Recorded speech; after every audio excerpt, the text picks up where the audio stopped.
Good day everyone.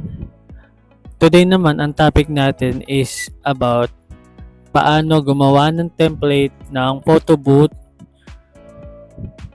gamit ang Photoshop o kaya naman ay Canva Pro. So ang gagawin natin, ito po yung Photoshop natin. Tuturo ko po kayo ngayon paano gumawa ng template. So pwede kayong gumawa ng direktang template sa Photoshop. Kahit na anong version po ng Photoshop. Pwede rin naman po is gumawa sa Canva po, no? So ito po yung interface ng Canva. So ang gamit po natin ay Canva na Pro. So sa akin, ang style ko is kapag trip kong gumawa sa Canva po tayo gagawa. Kapag trip ko naman gumawa sa Photoshop lang, pwede rin naman po, no?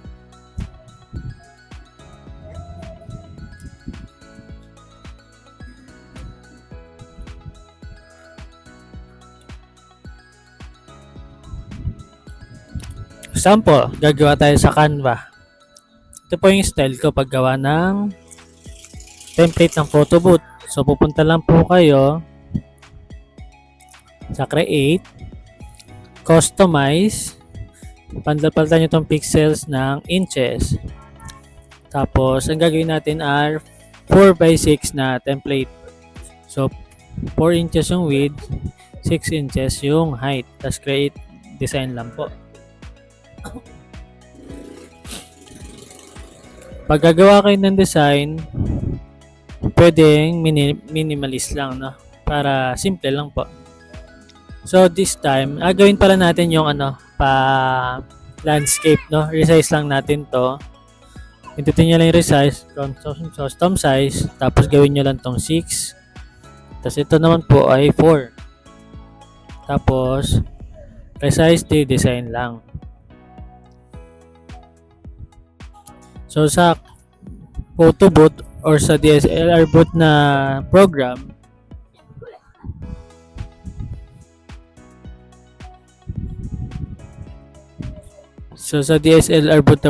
kapag pinread nyo po yung ginawa nyo pong design doon, is kung mapapansin nyo, is kakainin niya yung design nyo. So ang gagawin nyo, maglalagay kayo ng tinatawag na bleed, no? Magbi-bleed kayo. Teka. So insert muna tayo ng square lang, rectangle. So yan.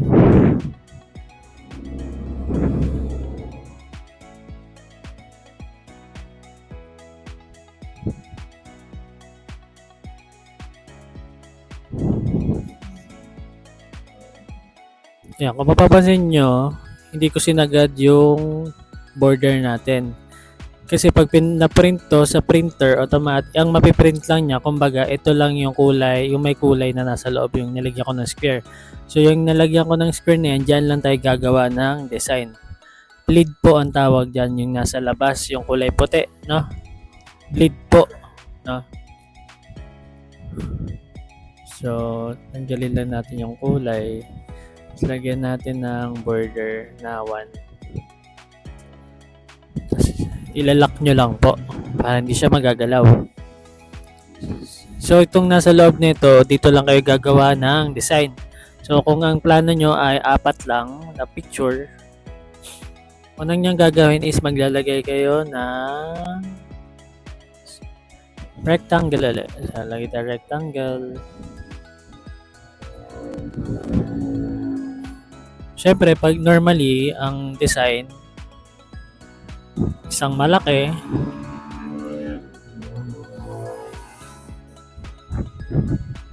tapos, 3 maliit.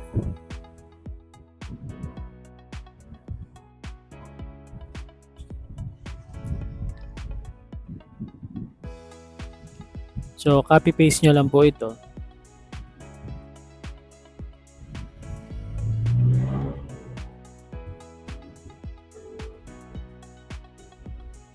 Yan. Normally, tatlo lang, yan lang naman yung kailangan nyo.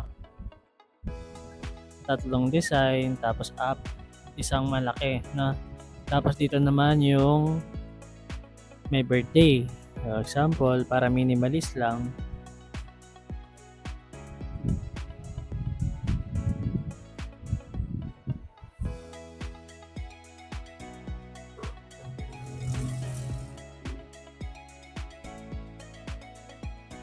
So, lagyan natin. Kunwari, birthday kay sa PBB, Dustin and Bia. Dustin and Bianca.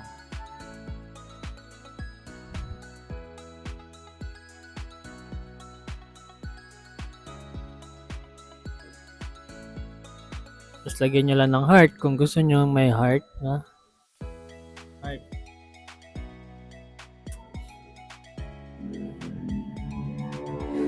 Pili kayo ng gusto nyong heart na pwede nyo ilagay. Kunwari ito. Yan.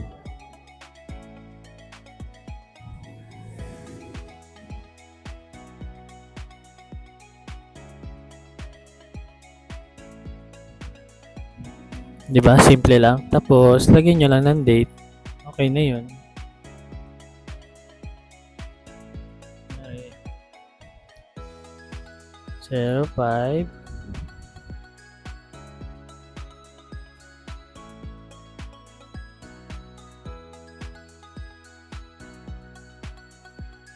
5.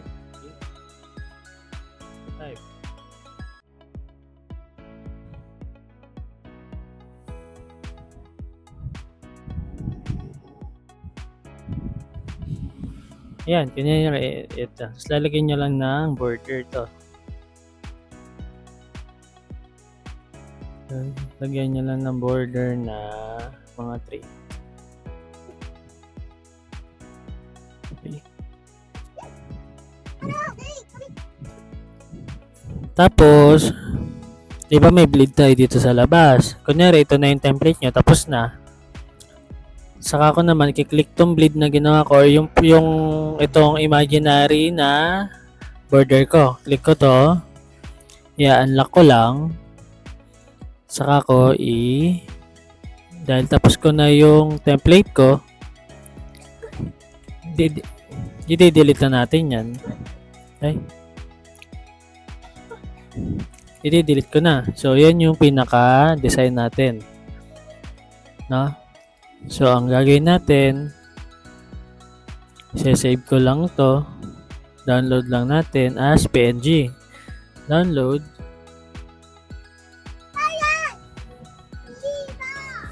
Lin, may fly?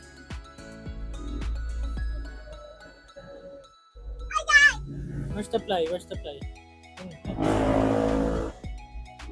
May fly. Wala, ayaman na, nawala na. There na. Outside, outside. Opo ka lang dyan, sit down ka lang. So, after nyo ma-download yung design, gagawin ko naman, pupunta ako sa Photoshop. Tapos, punta ako sa download folder.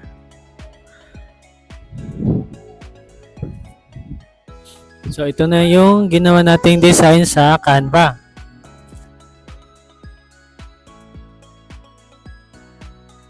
So, click nyo lang, drag and drop nyo po sa Photoshop.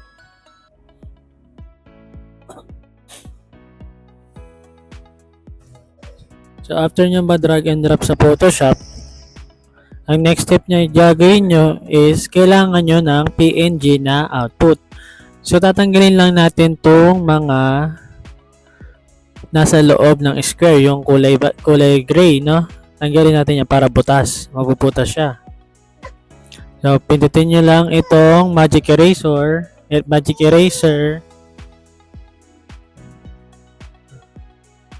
Pindutin nyo lang yung magic eraser, tapos i-click nyo lang tong, gawin nyo muna pala tong punta kayo dito sa layer, tapos right click nyo lang, or double click, tapos lalabas yan, pindutin nyo yung okay, no? Tapos balik na kayo dun sa may eraser, diin nyo lang, lalabas yung magic eraser. Click nyo to. Tapos pag click nyo lang tong gitna ng square na para mabura itong kulay gray sa gitna. O, click natin. Yan, ganyan na mangyayari, no? Butas na siya. Click nyo rin, gawin nyo dun sa ibang square, no? Click din nyo lang din. So, after nyo mabutas yan, magkaroon ng butas, okay na po yan. Punta kayo sa isi-save na natin to. So, ang shortcut niyan is Alt F A.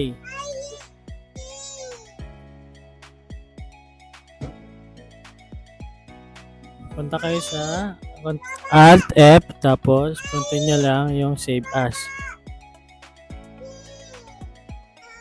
Tapos save nyo lang sa computer nyo po. Ang pipiliin nyo dito sa download niyan, Dash Bianca, sabi natin PNG. Tapos yan, dapat pipiliin nyo dito is PNG po, no? PNG. Save nyo lang po. Okay lang po. Ayan, tapos na po tayo. Natapos na po yung paggawa nyo ng template. So, i-testing natin na para makita nyo po. Close na natin tong Photoshop. Punta tayo sa ating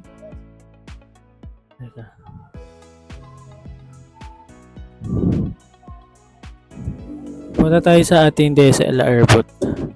So, ito yung ginawa nyo kanina.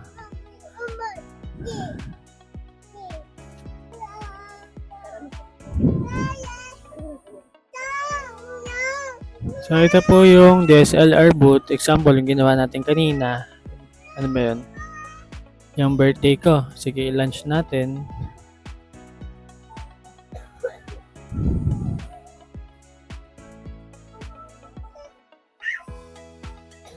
Punta lang po kayo sa print layout.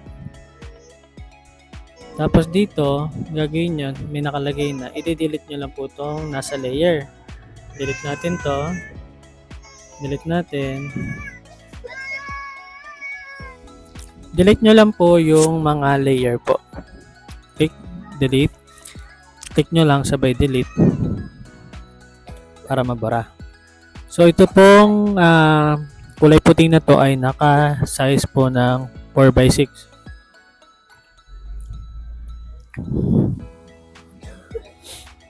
So ang gagawin nyo lang, click nyo lang tong photo from boot, ay itong image. Ito po yung pinaka-background or yung ginawa natin na design. So, click download. So, siyempre, dahil ito yung naka-PNG, butas yung picture, ito yung pipiliin natin, no? Napansin niyo, ito ilalagay natin. Yung una. Tapos, pindutin nyo yung image. Pindutin nyo yung photo from boot. Diba? Pwede rin siya, kaso, matatakpan yung kulay, yung border na itim.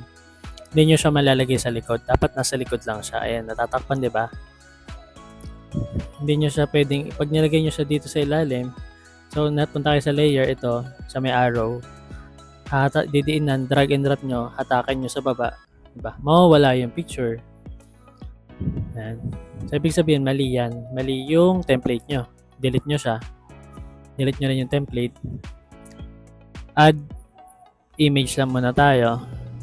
So, ito yung pipiliin natin, yung PNG. So, ayan yung itsura po niya, yung ginawa natin kanina. So, ang gagawin nyo naman, ilalagay nyo ng photo from boot. Ito po yung unang picture na lalabas, no? Yung 1, ito yung pag-start ng session nila, ito yung pinakaunang picture. So, pwede nyo siyang ilagay dito sa malaki. Napansin ninyo, natatakpan pa din siya, di ba? Yung frame. So, ang gagawin nyo naman, din nyo tong sa layer, yung photo 1, drag and drop nyo pababa. Yan. So, mauuna yung photo bago yung design. Napansin niyo butas, di ba? Ayan. So, pwede nyo hatakin lang yan. Ayan.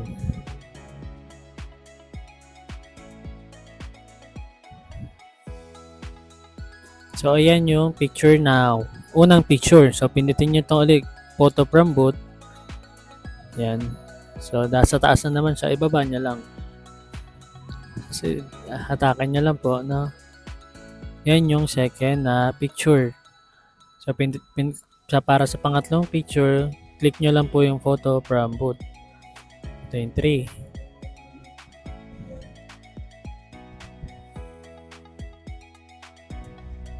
Ayan, click, tapos i-drag and drop nyo lang po pababa sa design. Sunod naman itong isa, last, yung pang-apat na picture, photo from boot, number 4. Ayan. Pesto nyo lang muna. Ayan. Ayan. Tapos, i-drag and drop nyo po ulit. No? So, ayan. Nakagawa na po kayo ng template ng photo booth. So, para i-run yan at matesting, click nyo lang po itong arrow na to, tapos yung launch yung event. Tapos, testing natin mag-take ng shot na. Get ready! 4, 3, 2, 1, 5 seconds, tapos interval ng 3 seconds po. Para sa second session po ng picture. Last one!